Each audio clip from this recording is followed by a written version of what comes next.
In this video, we're going to be discussing chapter 5, which is nuclear chemistry, and the topics that we're going to discuss in the first video is natural radioactivity, and then in the succeeding videos we'll be talking about nuclear reactions, how to measure radiation, what is half-life, and then the medical applications of radioactivity.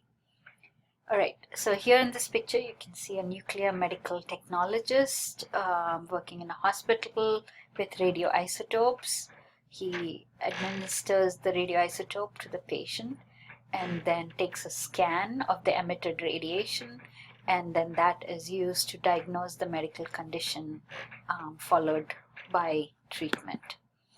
So some of the skills that are needed here for this chapter that carry over from the previous chapters are the use of positive, negative numbers, equations, interpreting graphs, conversion factors, protons and neutrons, how to determine protons and neutrons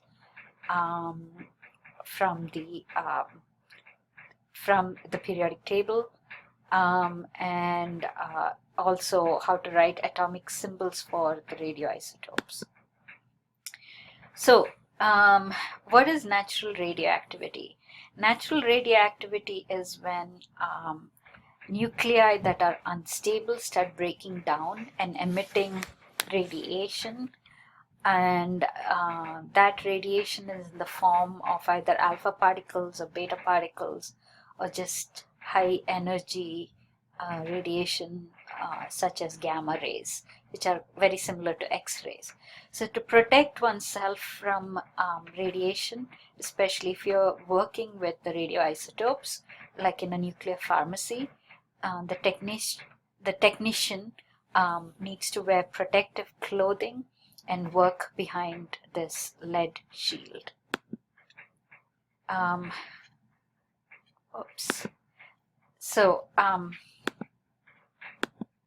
Okay, so as I explained in the last slide that we looked at, that radioactivity is emitted particles of energy called radiation from unstable nuclei.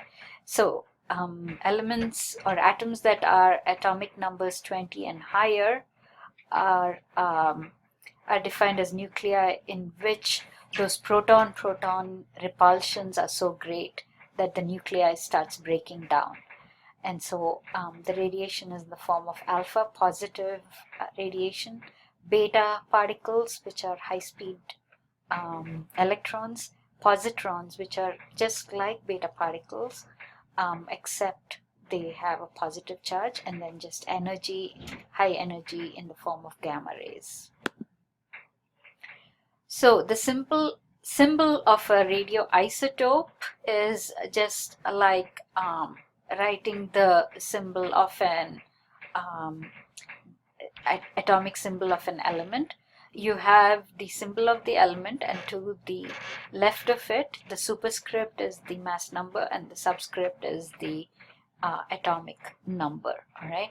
Now here, iodine 131, which is used in diagnosing and treatment of thyroid disorders, you can see that the number of protons are exceeding the number of neutrons are exceeding the number of protons. Protons are 53, whereas the neutrons are a larger number, 78, and so you see this in radioisotopes where the mass number is very great. Now if you have an radioisotope which is smaller, all right, a smaller isotope of an element, basically the number of neutrons and protons are equal. So like in magnesium 24, it's stable and it's not radioactive because the number of neutrons and protons are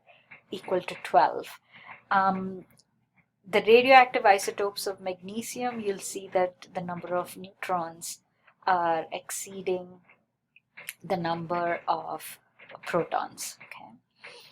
Now, iodine, again, the stable isotope is the 53127, and then the 53131 is a radioisotope. As I said, it's used in the diagnosis and treatment of thyroid disorders. And then you have very heavy metals where the mass is far, the number of neutrons is far exceeding the number of protons, and these nuclei are very unstable. Right? Uranium, plutonium are used in nuclear reactors to harness nuclear energy. So alpha particles are positive. They're given the symbol, this Greek symbol alpha, but actually the symbol that is used for them in nuclear equations is the He42. All right. So this is the helium nucleus. If you look at a helium atom, it has 2 protons in its nucleus and 2 neutrons, so hence a mass of 4. But it also has 2 electrons if it's a neutral helium atom in the 1s2 orbital. So what happens if you lose that electrons? You're left with the nucleus, and that nucleus has 2 protons and 2 neutrons. That's an alpha particle.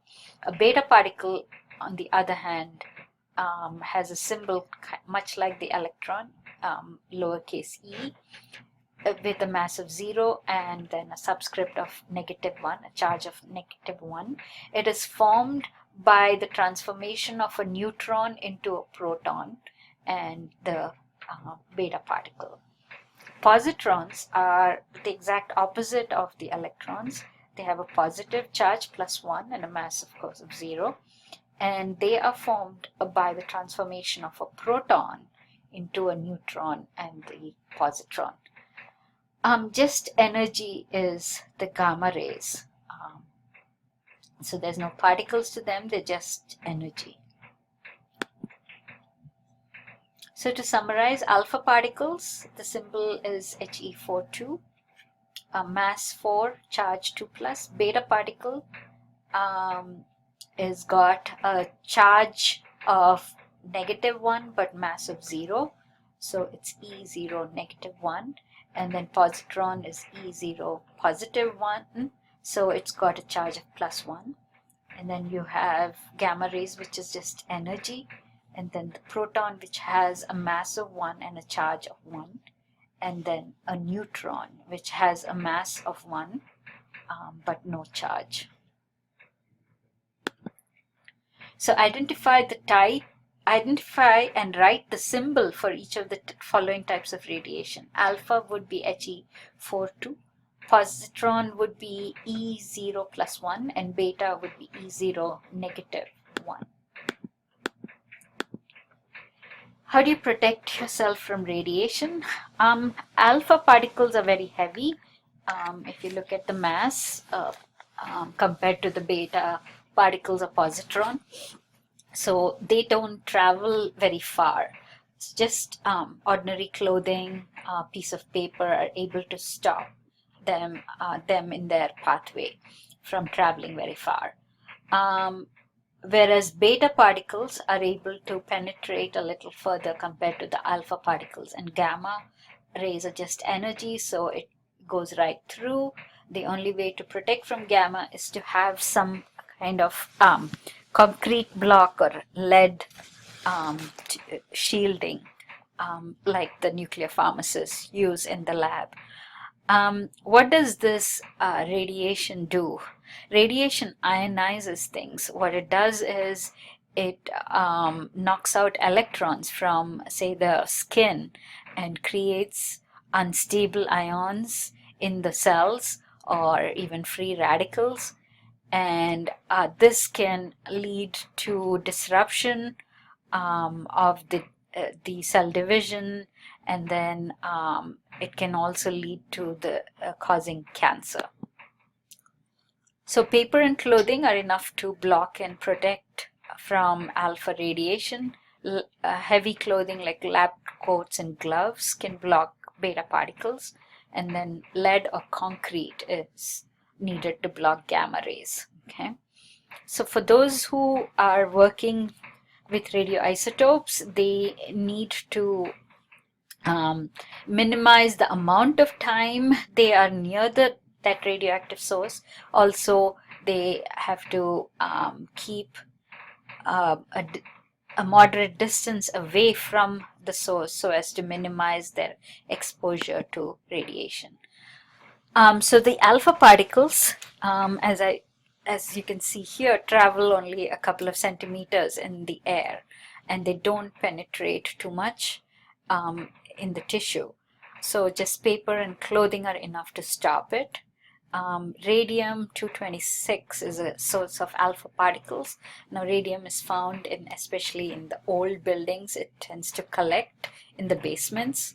And then beta particles travel further away, 100 times further away compared to an alpha particles through the air. So they are able to penetrate more, at least 4 to 5 millimeters. So heavier clothing, lab coats, and gloves help to protect against beta particles. Carbon-14,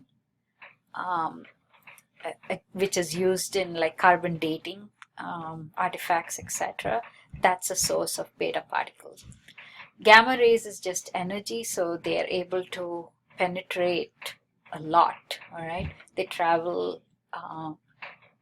quite far through the air, so you need things like lead or concrete to protect from gamma radiation. Technetium-99m metastable is a radioisotope that is used quite a lot in diagnosing various diseases. So indicate the type of radiation, alpha, beta, or gamma, and the protection each type of shielding required. Heavy clothing would be beta, paper, alpha, lead would be gamma, thick concrete would lead and thick concrete, all three, it can stop all three.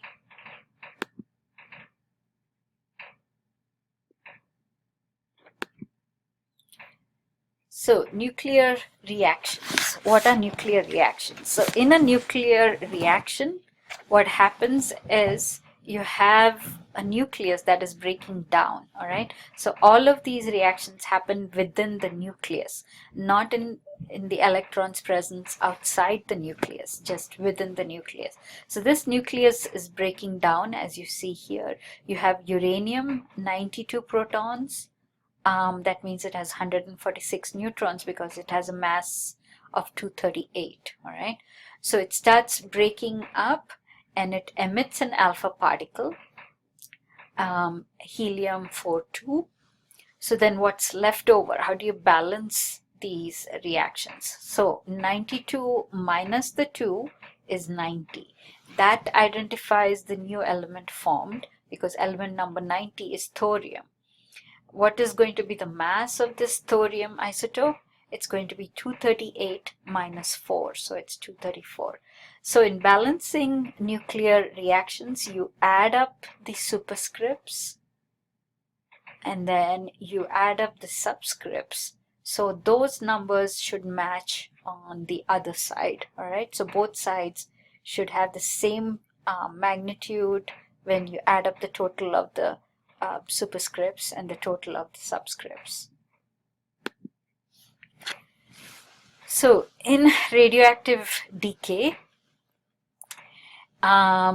this is the breaking down and the emission of radiation, breaking down of the nucleus. So you get a new element. The identity of the original element is changed, all right? So here you see californium being transformed into curium and helium, right? Alpha particle. Again, you want to make sure that the numbers 247 plus 4 equals 251. So those numbers on the top match up and the numbers on the bottom match up. So we'll stop here and continue this video in the next video.